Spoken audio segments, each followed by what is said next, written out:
लोगोसे साफ्रोमबो सेंट्रेल आरो डिस्ट्रिक्टनि प्रेसिडेन्ट सेक्रेटारिनिफ्राय लानानै मोनफ्रोमबो सिस्टेमनि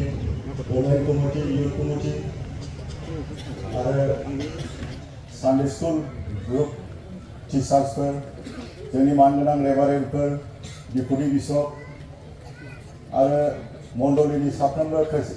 पालक नोंथांमोन बयनिसिमबो आंनि अननाय आरो खुलुमनायखौ जासिदों आरो आं जोबोद मोजां मोनदों दिनै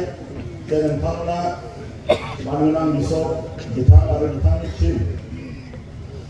जोंखौ जोंनि मानगोनां सार गोबाव सम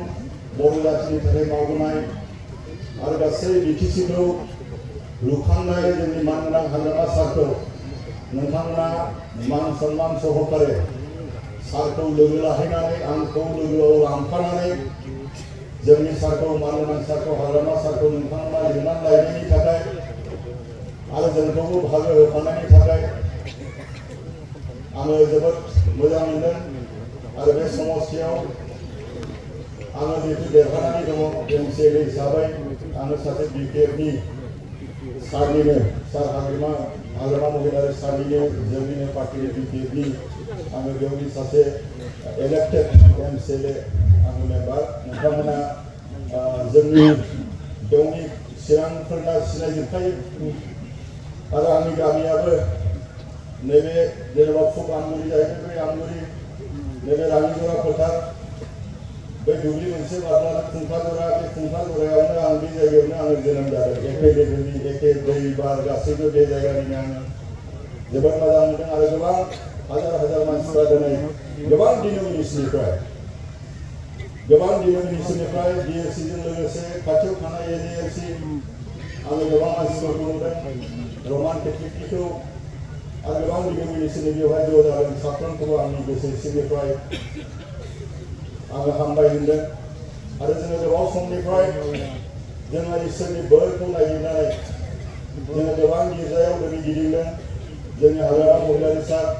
खाम्फा सार जों बयबो आरो सुद्ध जोङो गिर्जा गिदिंदों जोङो बेप्टिस्ट गिर्जायाव जोङो थांबाय रमान केथलिक जोङो बै सापागुरियाव हेडक्वार्टार जेनाखि बिशप थायो बेजोंबो जोङो प्रेयार लाबाय नोंथांमोना बिएलसिआव दिनै फैबाय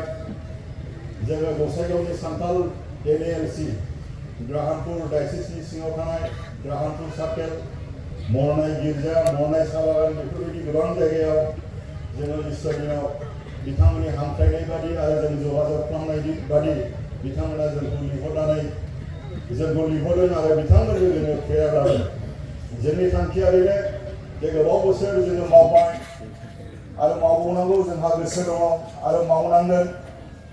बे गोमालांनाय जेनाखि दानि महर मुस्रि नोंथांमोना बयबो मिथिगौ बुंनांलाया जे जोंनि हाग्रामा सारा मा मावबोदों मावाखै बेखौ मिथियो जेनेबा गासैबो रिलेटेड संसाराव थांनानै थानांगौब्ला जोङो राजनितिक बेखौ राजनितिक जोंहा मोनसे सोमोन्दो जोङो थाखानांगोन जोङो भारत गभर्नमेन्टनि आसाम गभर्नमेन्टनि गेजेरजों आरो बिटिसि गभर्नमेन्टनि गेजेरजों गासैबो जौगाथायनि गेजेरजों जिहेतु गासैबो समान सोमोन्दो दं गासैबो जोङो थांनानै थानायनि थाखाय उन्नतिया जोङो नांगौ थाखाय जोङो आरोबाव जोङो सिगाङाव जि मावबोदों बे मावबोनायनिफ्राय आरो साबसिनबाव जोङो मावनो थाखाय बे गोमालांनाय महर मुस्रिखौ जाखांहोफिननो थाखाय जोङो दिनै इसोरनि बोरखौ जोङो नागिरदों आरो आसा खालामदों नोंथांमोना दिनै जोङो खावलायदों जोंनि थाखाय जाहाथे आर'ज खालामो बेखौनो आङो खावलायबाय आरो जोबोद गोसो सिंनिफ्राय नोंथांमोनखौ साबायखर होनानै भबिष्यत आरोबाव जोङो मोनबाय थागोन